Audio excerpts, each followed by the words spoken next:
nostre sentiment causa que el teu cor enyora i altre de més compliment. I el meu cor diu cosiona i perdona i ves-m'ho diguent. Jo som els que ho borreixes per modes dir de sa gent. I aquell jove que venia i ara no ve tan sovint ha pigat per altra banda, li és més convenient. Cuida't bé des que ve ara. Les Pitiüses, aquestes illes privilegiades de la Mediterrània occidental, que al llarg de la seva història han estat sempre amablement obertes a multitud de cultures que s'hi han sentit captivades, han sabut mantenir uns trets culturals gairebé impertorbables. La població rural s'ha caracteritzat per una dispersió de les cases. Segons Miquel Terradell i Matilde Font, la casa isolada es pot seguir des de que tenim documents, durant tota la història, i els intents oficials de concentrar la gent en pobles, que fou viu, sobretot durant l'època il·lustrada del segle XVIII, de fet fracassar, seguint amb el sistema de parròquies com a punt de referència. Segons aquests autors, ens trobem davant un cas no gens freqüent de perdurabilitat extraordinària des dels temps dels cartaginesos. Cada casa o finca, gairebé autosuficient, era treballada per la família i pel que fa les relacions socials, aquesta dispersió de l'hàbitat no afavoria les trobades o reunions assídues. Especialment les al·lotes en el context d'una societat de fort autoritarisme patern, llevat dels diumenges per anar a missa, festes de pobles o ballades a pous o qualsevol altra ocasió extraordinària, no sortien gaire de la casa. Segurament aquest és el motiu de l'origen del festeig pagès. Qualsevol casa on hi hagués al·lotes casadores permetia l'entrada de tots els fadrins que volessin conèixer i festejar l'al·lota. Així, els al·lots anaven de casa en casa coneixent les al·lotes fadrines i elles, per la seva banda, esperaven a casa desitjant, sens dubte, que hi anàs el jove dels seus somnis. El festeig representa l'etapa principal dins la vida d'una dona, en el context d'una societat d'economia tradicional agrària, que l'anàlisi de les dades permet d'avaluar com endogàmica i homogàmica, i dit amb altres paraules, que es prefereixen casaments entre iguals i dintre del mateix grup local. El festeig pagès està constatat ja des del segle XIV i és difícil precisar més el seu origen. Recordem, però, que Isidor Macabich parlava sempre de la gran influència àrab de molts costums pitiüsos. Nascuts, sens dubte, per alguna necessitat contextual, amb el temps degué anar experimentant variacions, tot i adaptant-se al devenir històric. També les fuites degueren evolucionar, i és possible que d'estar considerades com a raptes i, per tant, com a delicte amb el seu pertinent càstig, tal com ho explica Joan Marí Cardona, passassin a ser fuites aprovades socialment, ja que no es posava en dubte l'honor i la puresa de l'al·lota. El festeig, com molts altres costums, va anar desapareixent als volts dels anys 50, a uns pobles primer que als altres. Anem, però, a recordar-lo i a intentar escenificar-lo. I de pensar que si mateix enguany serà un any de molta acollida. Allà tinc uns terços de pèsols i de blat i d'ordi. Que cony, s'haurà de segar, perquè ara encara és pronta. Però pronta sempre ja va agafant color, l'ordi ja. I són pocs a casa. I hi ha molta feina. I tot té que fer una miqueta. I jo havia pensat que tal volta de quedar-nos, perquè tinc la casa ja acabada i blanquejada. Bé, vols dir, hauran de dir unes de casa també, que es vagin fent així bé. I jo, que diu, si vols, podrem passar-hi, ja vendré el diumenge que ve. Bé, ja està bé, pas d'idea. I quedarem que diumenge que ve, jo vendré pront a la tarda i ja parlarem de Cateu. Molt bé. Sí. I llavors ja, per sentir que s'ha passat Joan, jo crec que llavors al cap de 2 mesos, o 2 mesos i mig. Sí, ja hi ha prou temps. Llavors tindrem de casar-nos, llavors podrem casar-nos. Sí, ja ho tinc tot llest, quasi, els llençols els vaig acabar de brodar. I ja mos estan quedant polits, ja. Jo també tinc, que només fa falta just un retoc de la casa i res més. Ja. Deixeu venir diumenge i quedam tots ben clars. Jo diumenge de tarda ja vendré i ja parlem de Cateu. Que tu eres en ells, també. Ai, que són polits. Ja els veuràs. Ai, Vaig estar una temporada per saber quins dies de triar, però vaig triar els més polits que hi havia a Can Vinyets. estic contenta i crec, els de casa ja estiran molt contents, com ho deia. Perquè sou si mateix un bon fadrí.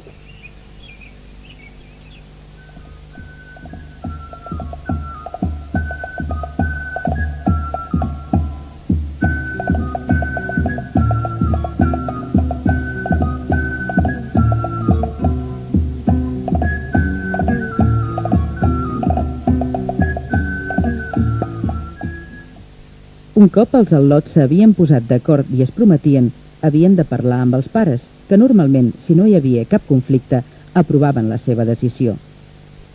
Sí. Però abans ja venia preparat per parlar amb altres. Ah, sí?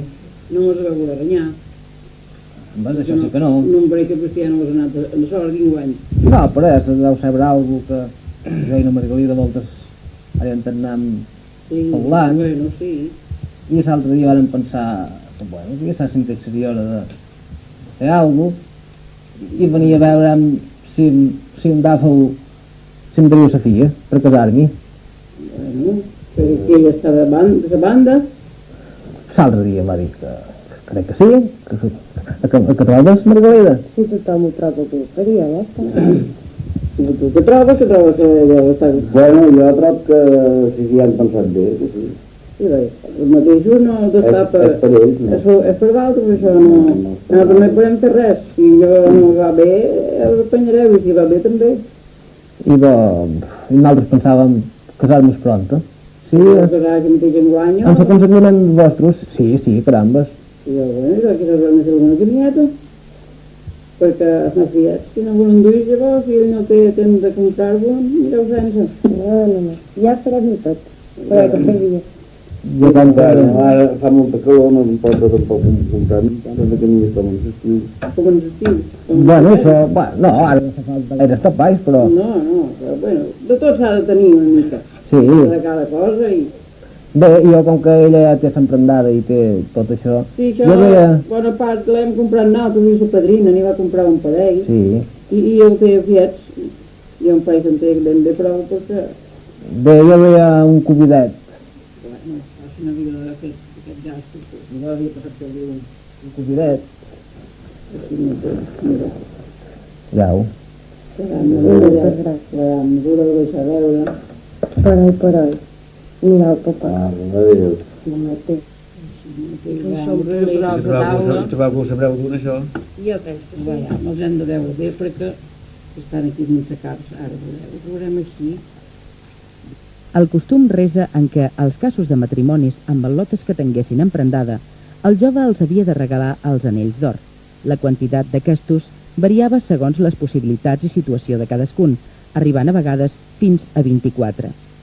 A cada dit se'n posava un de borronat, un de segell i un de rosetes, dels quals penjaven un cor i una clau, símbols, segons la tradició popular, del cor estimat amb la clau que l'obre juntament amb els béns materials. Sovint, aquests anells eren part de l'herència que els fadrins rebien de la mare, i si la família no en tenia, s'havien de fer de nou, el que sempre era una despesa important. Un cop promesos, s'acabava el festeig en grup. Anem, però, a escoltar els records dels nostres majors, de com eren els inicis del festeig, les primeres coneixences.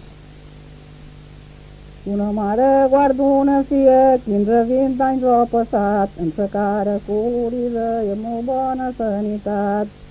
Llavors si ve bé l'entrega i un poc considerat, i en nom de Déu ara es casa, Déu l'ovi deixa rimbar. Perquè diu que està cansada de llisar i de pentinar, de passar-ne mals nits i de fer bescuit i pastar. I ara ja la té casada, podrà dormir quan voldrà, però ella no pensava home com li sortirà. I el cap de Sant si arrimba ja es comença a descarar, i anant sonant arrufat i sa dona mal parlar. Sa dona en raó tenga i es té de mortificar, i a causa de sa poca força no es pot arreveixinar. perquè si se reveixina un garrot ho pagarà. Si el diumenge se'n va a missa i en s'abriga i dalt el cap, perquè tota la setmana la seva vista ha plorat, llavors les seues amigues entren en pel·lació. Si su marit li ha eixit, rufià o jugador, i el meu és millor que el sucre, jo no hi trob d'extensió. Jo sé una medicina que és molt bona de guardar, que es trobarà fadrina, que es treball de respectar, que així viurà més tranquil·la i ningú la podrà renyar, perquè si es casa hi ha coses que són males d'aguantar. I quan anaven, sortien de l'església i han fet a Jesús, has vist aquell portalet que hi ha? Allí era puesto reglamentari per jove posats al costat de les lotes. I sa mare se'n retirava i seguien per endavant. I quan cap a casa seva, i anaven amb un carro, els tiraven dins el carro i els pastets darrere i els pares davant del carro i això. I les al·lotes, per ser d'això, tiraven el vestit fora del carro, que rascava per en terra per deixar veure aquella roba tan hermosa, aquell traje tan hermós que duien, aquell carro avall i tirava així. Bueno, en aquell temps tot Déu anava a peu, perquè en aquell temps no hi havia cotxes, tot això. I anava a la família, o això com s'estrevenia, però allò, pels camins de missa, hi havia unes filarades de gent, de dones, tot això, perquè tothom anava a peu, ara no, allà sap que no és així. I les al·lotes, bueno, i més estimeres tot hi podia, els camionistes també tiraven a festejar. Quan anaven de missa, hasta de casa seva, la jove l'acompanyava. I llavors, quan vaig ser grossa, ja anava a missa. I llavors festejava cada diumenge. I ella m'acompanyava, i venia algun jove, bueno, m'acompanyaven hasta aquí, llavors estaven un ratet, i llavors se'n tornaven. I a la tarda tornaven.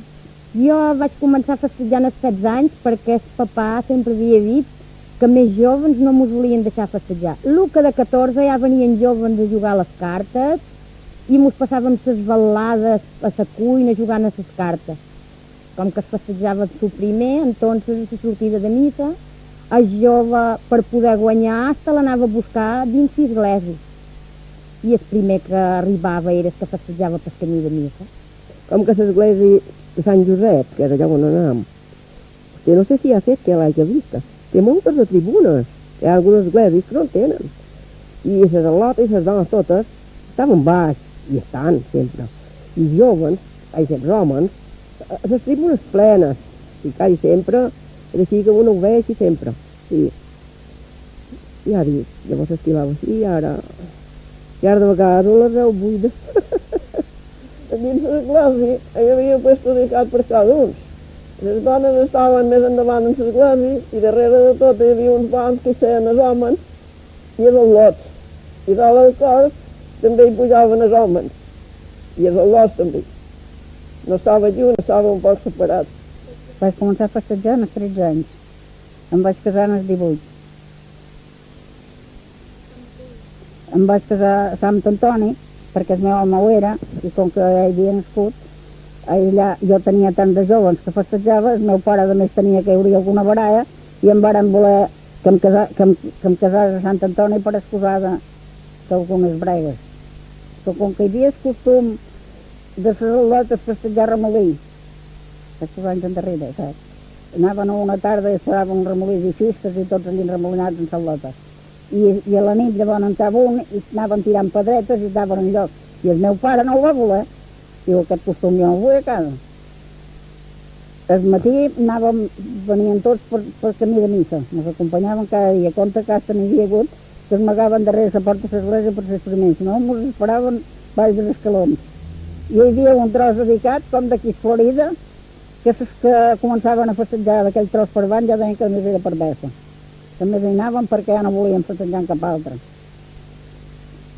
I vaig seguir bé, vaig tenir un festeig, aquell jove li va dir al papà que estava molt bé, que a més festejaria amb un, primer que vengués, el matí amb un, la tarda amb un altre i la nit amb un altre. i els altres que se n'anaven. I n'hi havia dos, un encara és de Sant Mateu, que estava molt apassionat, que són tots un temps, un buixot. Ell estava de pastor perquè hi ha molts de germans, però de 15 anys va comprar un acordeon i venia tota l'hora sonant l'acordeon. I saps què feia? En què ho festejàs, escalava a seure entre lluny, dient xistes i coses a sa mamà i sonant l'acordeon, o parlant amb un amic que sempre duia, i llavors se'n venia davant nosaltres perquè calàvem una cadira al costat per jove, i una davant nosaltres perquè el jove tenia de costum de vegades de posar els braços dalt, i saps què feien? Posar-se a seure davant, aquell és de davant, perquè era molt xerrador, i fer tirar sanae. Això li deien fer tirar sanae, que feien tirar sanae en el jove que festejava. I bé, gràcies a Déu vaig festejar 5 anys, no vaig tenir cap baralla mai a casa ni res, i vaig ser molt feliç. Ui, ja vaig començar molt bé, ja. Com que era molt petitet i ja tenia 18 anys quan vaig començar a festejar. Jo tenia 17 o 18 anys. Jo de 16 anys. Bueno, l'acompanyava a anar a casa seva. A vegades hi havia algunes que festejaven amb altres padrins i pues, que a mi, com he dit, que jo me donaven el lloc i l'acompanyava a saltar a casa seva. Les al·lotes que festejaven, quan havien sortit de l'església, quan eren un trosset amunt, un poquet, els joves s'hi posaven a vora i si era una que festejava amb un tot sol, l'acompanyava a casa seva. I si era una que festejaven tots, cada tros es anaven donant el lloc. Que si hi havia una al·lota que agradava, i tenia interès a festejar-la, mirava d'entrar a la porta de l'església i veure si s'hi podia posar i festejar primer, perquè si no s'hi posava un altre. Això segons el poble. Hi havia pobles que passejaven i altres que tots anaven dins missa. A Sant Empiri entraven dins missa i a la sortida també cap a casa. Pel camí de missa també l'acompanyava un. Ja està que sé. Bé, quan havien sortit de l'església i llavors tant se podien calar, que va tornar a fora de l'església, quan posar-se un tros davant quan feien cidea. Quan feien cidea, sí. Una volta se va acabar festejant jo, que eren prop de casa, li vaig dir que en aquella hora ja se'n podien tornar. Bé, perquè no teníem temps de dir quasi res.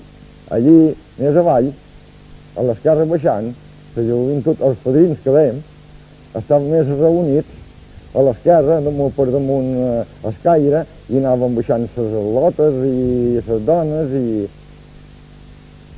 i quan cada un ja sabia més o menys com allí en la gent més, en les al·lotes més conegudes seues, i anava cada dia o els dies que li apareixia, que començaven a calar-s'hi a seu costat a la primera creu. A mitjan camí, més o menys, se demanava el lloc. Va començar a venir a festejar i venia per camí de missa i venia sempre, i venia matí i tarda, no tenia paresa de passar el camí i era de ben lluny. I hasta que per fi em va dir que em volia fer neu, llavors esquilava molt, em va omplir les mans de neu d'hora, ja vam estar per un hora i al cap de poc que ja mos casàrem. Jo només m'ho va fer, em pareix, els anells que dic. Pots pensar que duem, qui en duia 12, qui en duia 16, les mans plenes d'anells i grosses, els que mos cabien els seus dits. I allò era un regal que feia ell. Quan s'anaven de casero que es casaven, s'emprendava, li comptaven el que valien i li posaven damunt els drets, ho puntaven i li posaven damunt els drets. I quan venia el dia que es havien de casar, que el jove volia al·lota, li deia que baixar de vila o li dava una capsa amb 24 anells. Amb 24 anells, que els dits anaven d'actes aquí. Donaves dels dies als altres que arribaven, que llavors se'ls deia donar boc. Per si ho fos de revista, Dios mos hem de dir, mai haguera pensat que en vida mos haguéssim de despedir. I allò és la nostra alegria, com se t'he de definir. Si tu per pobre m'oblides, jo estic creient que és així. Si la riquesa aprecies, treballa per oferir. Mira que Déu no et castigui, no saps el que et pot seguir. Que tu no saps del teu viure, ni la sort que has de tenir. Que ho podria ser, no ser-ho així com te deuen dir. Que és que té qui l'adverteix, voltes el fan penedir, o no et despreciï per res, ni tenc ningú mal per dir, però hauries pogut dir-ho si et volies despedir.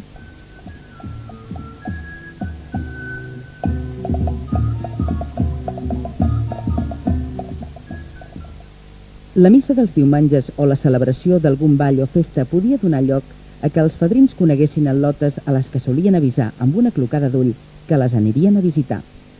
A part del festeig al porxo, o baix de l'enramada si feia calor, i a la cuina en temps de fred, el camí, a la sortida de missa, era també el lloc de festeig habitual. Els joves que desitjaven festejar s'afanyaven per no perdre lloc a la porta de l'església i poder-se adreçar a l'al·lota preferida abans no ho fes qualsevol altre i demanar-li si la podia acompanyar fins casa seva. Alguns pobles encara recordam com antigament, pel camí d'anar a missa, es feien pactes i torns per acompanyar l'al·lota un tros cada un, donant-se lloc uns a altres. Però com que els joves, sempre ben armats, quan sorgia una diferència solta acabava en baralla, es degué deixar aquest costum i només s'acceptava un al·lot a la sortida de missa. I en cas de conflicte, la mare de l'al·lota, molt decidida, deia: «Avui no em festeja cap».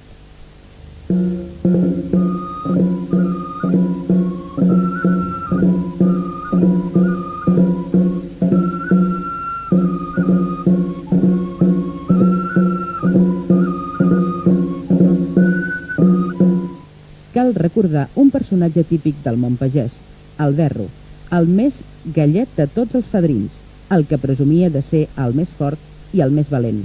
Valentia que ben segur venia reforçada per la companyia d'armes, pistoles, cotxilles o qualsevol altre enginy capaç de fer aporugar a tothom. La pagesia eivissenca, guardiana gelosa dels seus costums, no es deixava intimidar gaire dels sermons dels capellans ni de les autoritats civils. Quantes al·lotes havien amagat armes davall el vestit per tal que la Guàrdia Civil no les trobàs en mans dels fadrins. I, quan hi havia alguna baralla, la benemèrita se'n devia fer creus. Com era possible que ningú no hagués sentit res ni hagués vist res?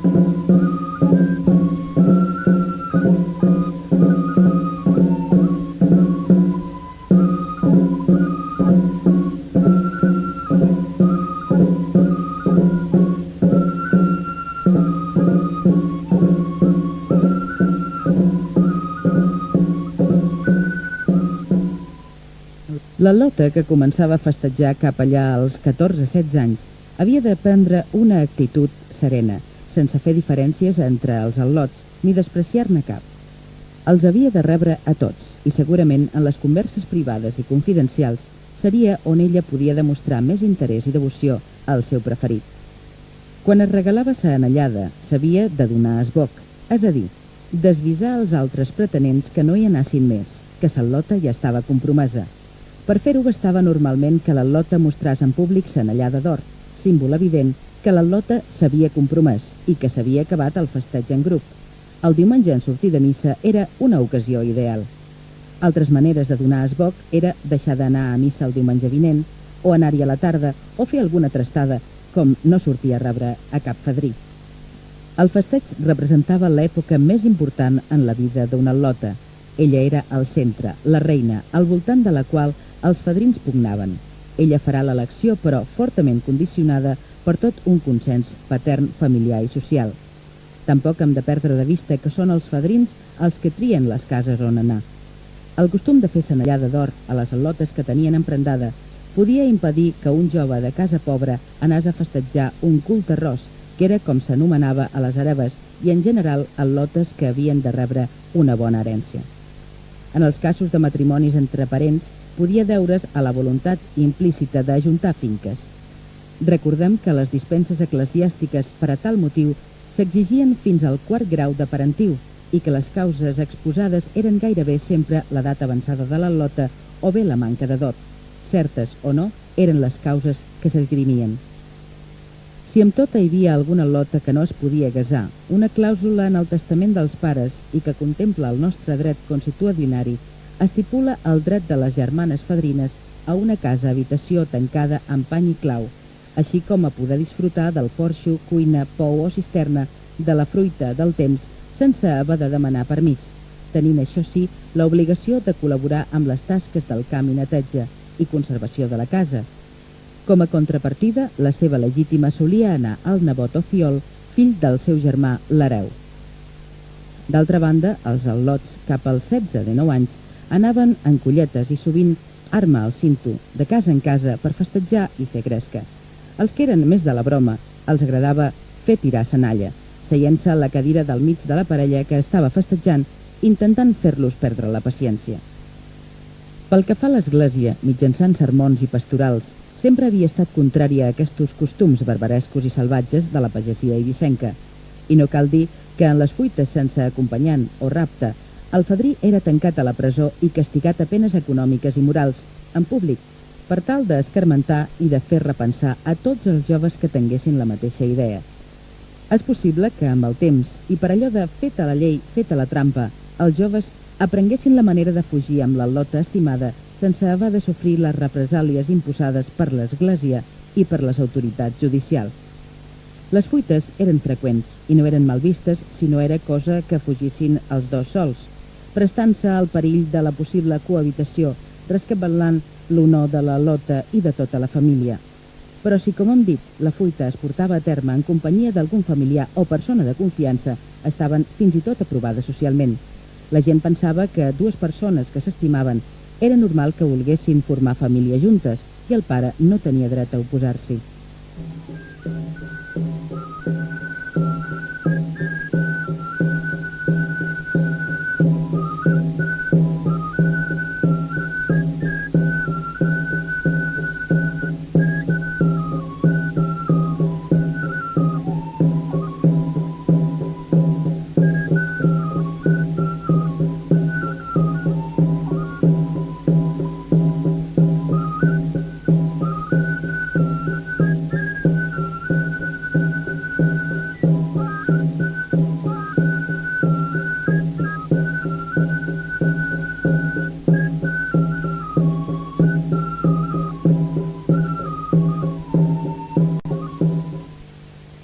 Cop demanada la filla, s'havien de posar condicions per tal de precisar el que aportava cada un d'ells al matrimoni.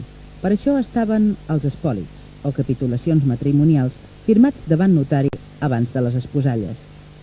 Els espòlits són contractes que contenen donacions amb les corresponents condicions i reserves.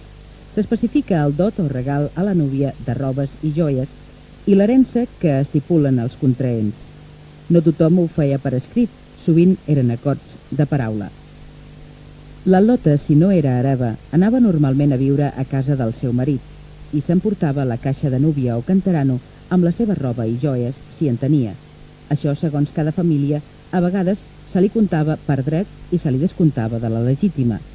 L'home, per la seva banda, era qui solia preparar i parar la casa on viurà el nou matrimoni després d'esperar un temps prudencial, un cop celebrada la boda, tal com ho manava el costum. Costum que en els seus orígens, sens dubte, degué tenir una explicació econòmica. Anem a veure què recorden els nostres majors del festeig pagès i de les fuites. I el món és una cadena molt mala de fer lligar i uns monam i els altres venen i això no ho podem parar, però hem de seguir la moda i l'ovell no deixar-ho anar. Quan jo era joveneta que comenci a festejar no era la moda d'ara que molts us deu recordar que llavors que festejava era el primer d'arribar i a les nits.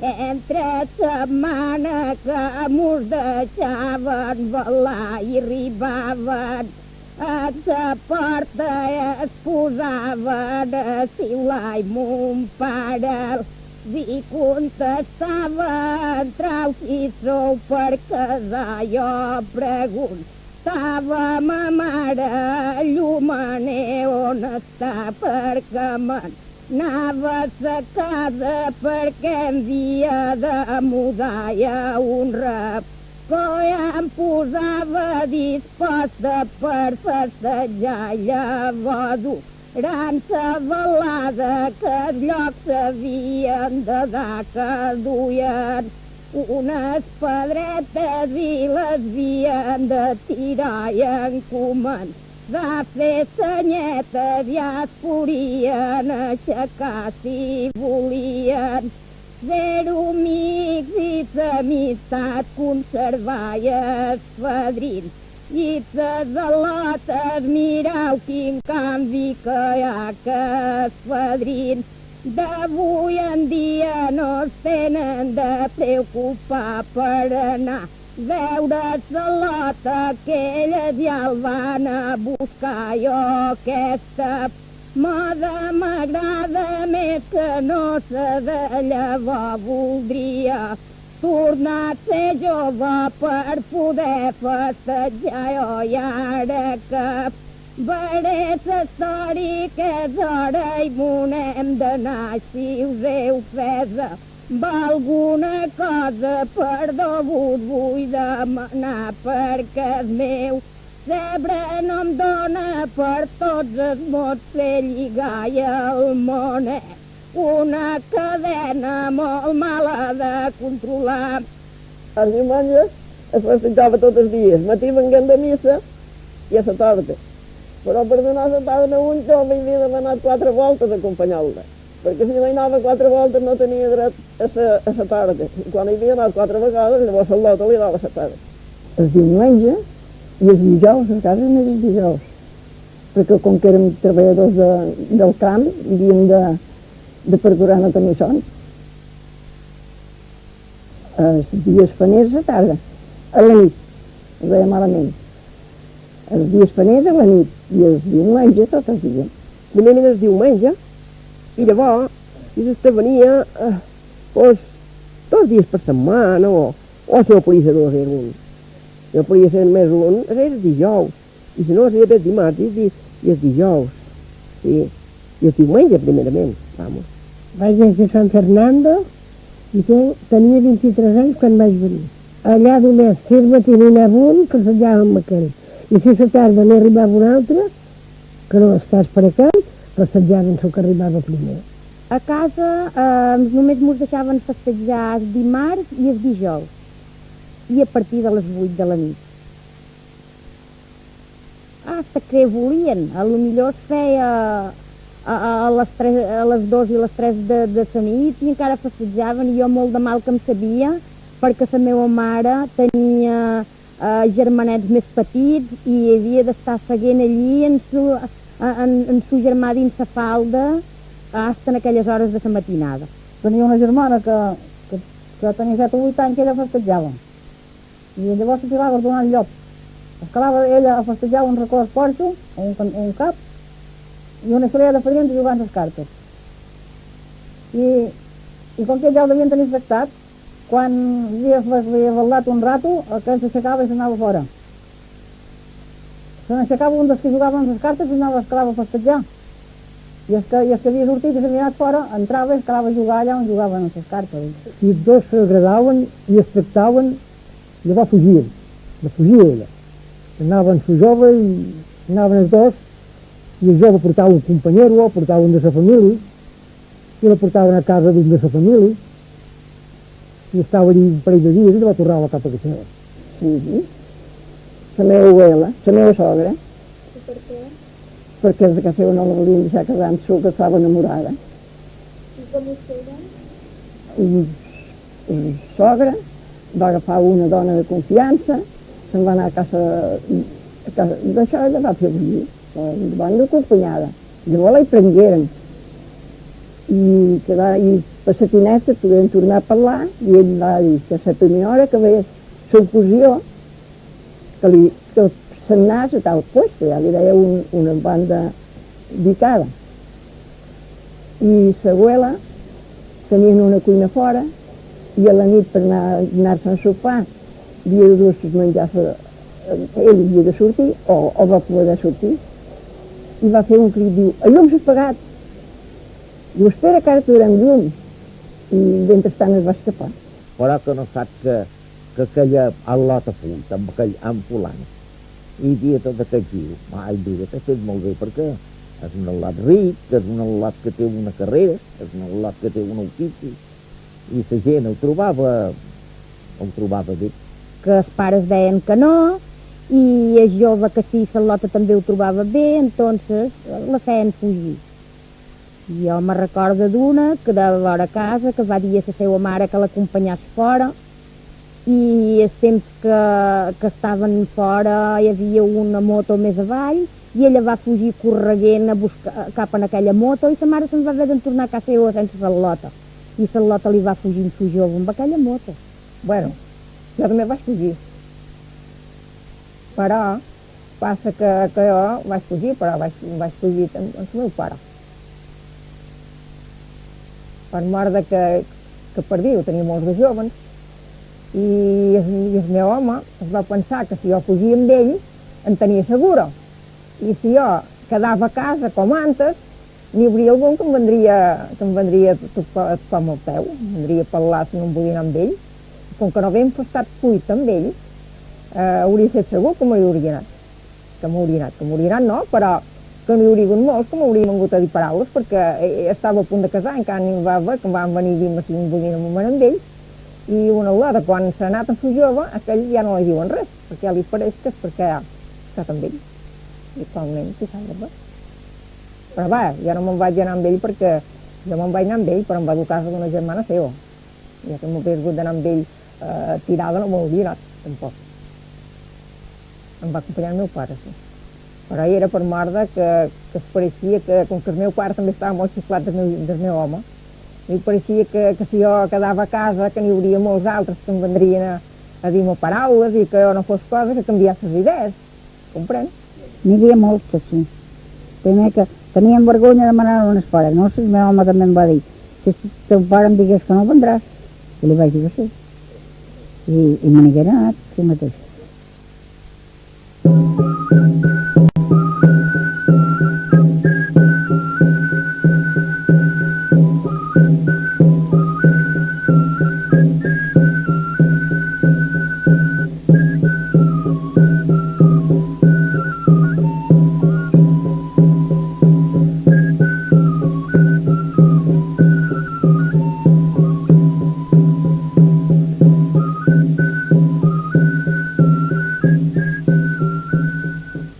En el marc de les famílies tradicionals i concretament en el que han pogut veure a l'àmbit rural pitiús, l'autoritat paterna i la subsegüent submissió filial estava a l'ordre del dia.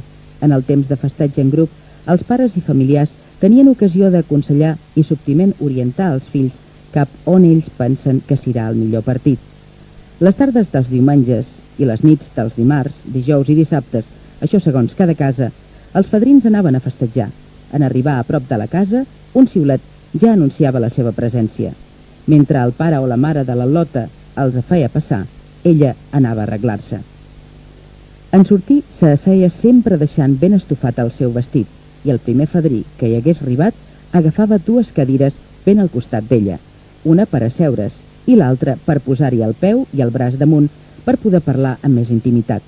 La mare a un racó del porxo mai perdia cap detall. Però podia passar que l'Al·lota s'enamorés d'un al·lot considerat no convenient i el pare privava les relacions. Ja hem dit abans que els pares rebien obediència i submissió per part dels fills, però si tant s'havien capritxat de l'al·lot, el que feien era fugir. Les causes que podien portar un jove a fugir per tal de poder-se casar són vàries. Per esbrinar-les, caldria entrar dins l'entramat familiar de cada cas particular, però sí caldria fer una diferència principal. D'una banda, les fuites que suposaven una postura de rebel·lia davant els pares i d'altra, les fuites amb consentiment, o millor dit, per indicació familiar. Les més freqüents són les fuites que suposaven un enfrontament obert i directe amb la decisió o aptitud dels pares. En els casos en què els pares prohibien una relació, els fills tenien una alternativa que servia ben sovint com a arma coercitiva dels fills cap als pares i que suposava una transgressió del sistema de valors establerts. Els fills fugien és la causa més freqüent i important i, per què no dir-ho, la més romàntica i mencionada en les explicacions dels nostres majors, i als pares no els quedava més remei que acceptar la decisió dels fills i celebrar les esposalles. Dins la mateixa línia ens podem trobar casos d'una oposició indirecta i no tan prohibitiva de part dels pares. És a dir, a vegades la decisió de la filla no convenç la família i li aconsellen de bones maneres seguir amb el festeig en grup, per tal de fer canviar la decisió de la filla i veure si mentrestant es presenta un jove millor. El fadrí, en veure que s'allarga el festeig en grup, té por que realment ella canviï de parer i trenqui la paraula que li ha donat. Si a això hi afegim la competència d'altres pretenents, ell la convenç a ella per fugir i poder-se casar.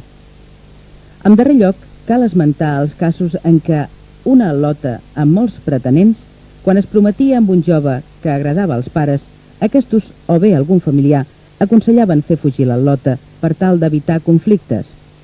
El mateix promès ho podia tractar amb els pares si patia per alguna enveja. D'aquesta manera evitaven conflictes i baralles, ja que un cop que l'al·lota havia fugit, tothom ho acceptava.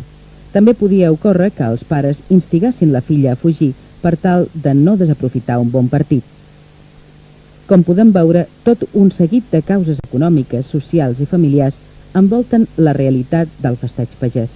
Escoltem ara el que pensen els nostres majors. I quan comencinava ja us diré el que em seria, que sola te'n convidava que hi tornàs pressa si podia. Jo deia que n'arribava i en acabat preguntaria si tenc feina per la tarda o me'n puc anar de corrinxa, que si anàs en llibertat me n'anava de seguida, que el cor i tot m'abotava de content i alegria. De veure que n'arribava a veure el que seria, cantarem i ballarem i direm coses de riure. I si la iaia no ho veu, alguna rapa s'estia, i si tinguessin concedit el que jo els deia algun dia, i estan velles de la nit i anar-me'n en ser de dia, i l'excusa que han posat, que és cosa que no s'estila. Jo fa 7 anys que he festeig i no he guanyat cap partida, la iaia no em dona res de festejar-li la filla.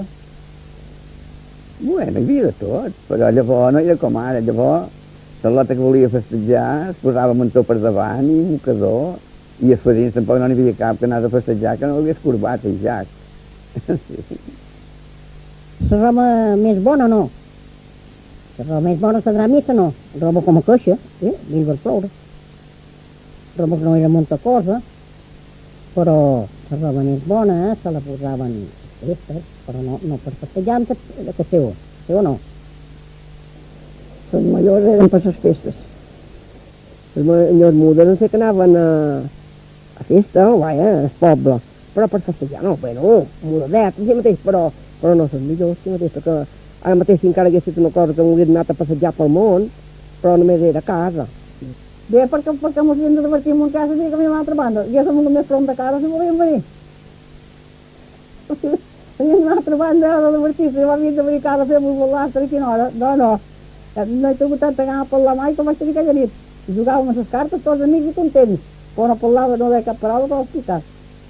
Jo, com que érem família pobra, em varen comprar la roba de casar-me, m'ho varen donar un anyell gros per fer el dinar de la boda i m'ajudaren en el que pogueren per avall, amb poca cosa. Els pares, principalment els pares de jove, ja eren els que li feien la casa i li moblaven la casa. I si els pares de la lota també podien, també li feien molta roba. Bé, li compraven alguna coseta, tot el que podien tots. No, jo no. Que alguna vegada que he tingut un lloc de festejar, però no hi vaig voler festejar mai per la finestra, perquè em pareixia que allò era una cosa molt mal feta. El que volien dir que ho diguéssim dins casa, però no havien de mencionar per la finestra, llavors empenyar-se per allà i un talla revelant hasta quina hora. No havia pogut festejar mai per la finestra. Si hagués volgut, crec que haguera pogut alguna vegada, però no havia volgut festejar mai. A les finestres ja no ho he conegut, ja sé que no. Va haver conegut, però quizà n'hi ha que si hi havien festejat. Quan en el meu temps no s'acostumava mica. Bueno, de vegades també s'aprovava, però no era massa convenient, perquè de vegades es pensaven que parlaven amb un tot sol i a llista n'hi havia 3 o 4 disculpes. Jo a vegades havia arribat a aquest cas. No s'esquilava massa. Quasi, i lluny se sabia que es passejaven per la finestra, no agradava molt. Llavors no s'estilava casar-s'hi sense jo el primer dia, no poc n'hi havia. Nosaltres estàvem un parell de dies, però no molt. Però sí que en seguida no estàvem. I jo no ho sé, perquè s'acostumava així, n'hi havia que estaven més d'un mes, és un tasso. No ho sé, s'acostumava així. I llavors, no sé, si no teníem totes les coses a compte, no sé què, que vàrem estar un parell de dies, però no estàrem molts de mateix. No, n'hi havia que sí, n'hi havia que no. Jo, la meva dona va estar 7 o 8 dies a venir, deia que tenia feina per casa seva. La costum era estar una setmaneta a casa seva. La costum. Bueno, això segons com lligaven, n'hi havia que se'n anaven en seguida i llavors n'hi havia que no, jo vaig estar, si bé, no sé, 7 o 8 dies. I perquè llavors em vaig casar amb un que ho era parent. Sí. De parents. Sí, bueno, jo mateix m'hi vaig quedar amb una que era parenta. Sí, de cosina. Anava a dir-ho de tant alt i allà ho arreglaven i em deia que es casava amb un cosí perquè era cosí, eren cosins, perquè va venir de fora, si no hagués estat així no mos hauríem casat. 5 germans, va venir de fora d'Eivissa, criat a fora d'Eivissa. I va venir cap de 7 o 8 anys que era. I jo llavors no era que així mateix em venia, de joves. Però va venir un dia i va dir que ens podíem casar, ens vam casar. I llavors, el primer que va venir, bé, li vaig dir que no aniria a missa diumenge. Que diumenge no vengués que no aniria a missa. I el banyar així mateix, però com que em havia d'escriure, ja no va venir cap més. Perquè el papà mos va deixar una casa per nosaltres, mentre no mos casàssim, el dia que mos casàssim fora casa. Ja la perdíem. A Sant Aric mateix, 2 jóvens es mataven a l'altre perquè per mort de Salvata. Perquè es desapareixen els dos, en el festeig. Per cert, que un cunyat de la meva germana, l'Antònia, va ser que va tocar morir. Això eren costums dolents també, anar armats i amb una cuchillada va matar. Ja n'hi havia hagut que sí que separaven i estaven d'ella i tot, barlotes. Perquè l'altre se l'estimava més un que l'altre i dava les tardes malament i llavors separaven, daven d'ella, a vegades es llindat d'ella. Feien de tot. Moltes voltes en el poble de Jesús, amb un dia de cap d'any, va 2 jóvens que volien festejar tots amb una lota, i això va ser aquí en el nostre poble, el poble de Jesús. I s'esvergaren a pedrades. I la lota se'n va anar cap a casa seva i tota sola, i els jóvens s'ho percudiren amb pedres en la maida. Que si només ho gravat, quasi tots ho duen. I alguns així de fora poble, hi havia de fora poble, portaven una pistola i se sortia de missa me la daven. Però jo no la volia. No. Una volta em vaig dur un tros i com vaig ser que la gent no ho vol, me'l vaig treure i vaig dir que no em volia dur d'armes de coix. La pistola m'agava així, que de bany. Això sí, quasi tots crec que portaven la seva pistola. És que no duen una bona cotxilla i res, mare, aquí per dalt dels calçons. Ara que si mateix a casa, molt armat no havia begut cap mai. I una vegada que em venia un que em portava una cotxilla i me'l volia dar pel camí perquè tenia por que no me'ls trobés amb els guàrdies, jo no la vaig voler dir. I vaig dir que si no la volia dir, no l'hagués portada jo. Jo me recordo d'una volta que anàvem a una balada, que era una esplovada d'ametlles. Jo festejava amb un jove que duia una cotxilla i va haver una baralla i ell va sortir en defensa d'aquella baralla, però no volia dur la cotxilla i me la va deixar que li guardàs de balles de vental. I quan va tornar li vaig tornar la cotxilla. De fet, una volta sé que n'hi va haver un a un ball d'una font i la Guàrdia Civil i em va dar una pistola i jo li vaig guardar, com que anava vestida de pagesa, jo li vaig guardar-li. I llavors quan la Guàrdia Civil se'n va anar li vaig tornar-li. I jo, com que anava vestida de pagesa, com que aquestes dones, me la vaig calar aquí, cap de valles, cap dins el mentó, cap dins la cinta, i me la vaig calar. Quan se'n va anar a la Guàrdia Civil li vaig tornar.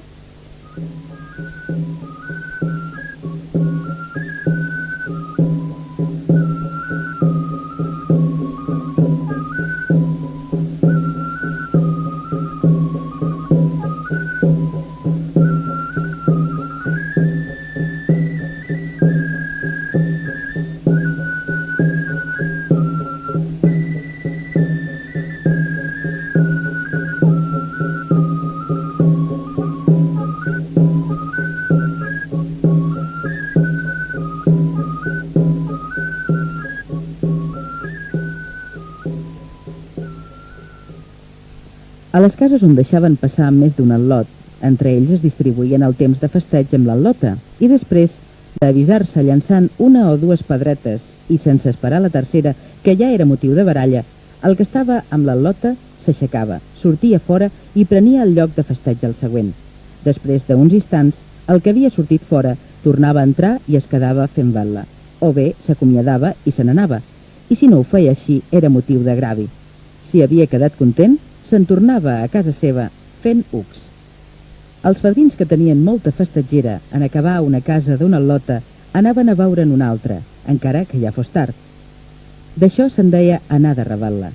Hi havia moltes al·lotes que no en volien rebre de fadrins de revetla, tal com es diu popularment, no volien ser plats de segona.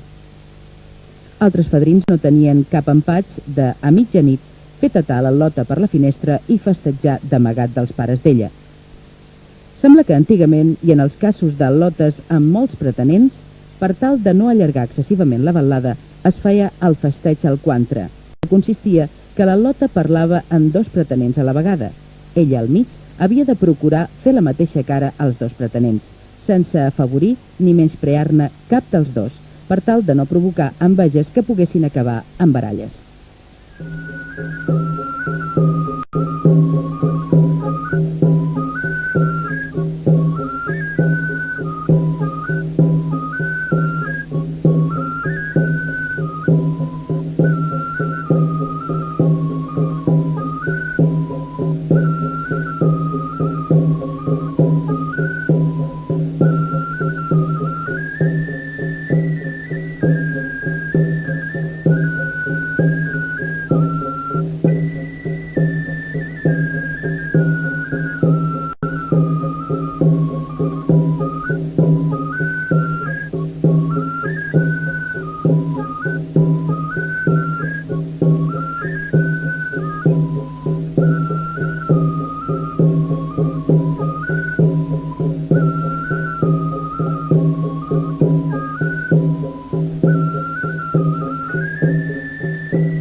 Tots els que hem treballat en aquest vídeo desitjam que hagueu passat una bona estona recordant vells temps. El nostre agraïment a tots els majors que tan amablement es varen deixar entrevistar i ens varen explicar un costum que ja hem deixat anar. També i molt especialment el nostre agraïment a la colla folclòrica Esvedrà de Sant Agustí, dels membres de la qual va sorgir la idea de escenificar i recordar el festeig pagès. Sense ser actors professionals, han posat en la representació tota la passió i sentiment dels qui estimen la seva cultura. Han complementat l'escenificació i les entrevistes amb un treball de documentació gràfica i bibliogràfica. El més difícil ha estat intentar donar una versió en la qual tots es sentissin representats, ja que cada poble i cada casa oferien les seves particularitats. Desitjant finalment haver encertat en oferir aquestes imatges, la intenció de les quals ha estat retre un petit però sincer homenatge als nostres avis i avantpassats, que amb la seva saviesa s'adaptaren perfectament a un entorn tan meravellós com són a Eivissa i Formentera.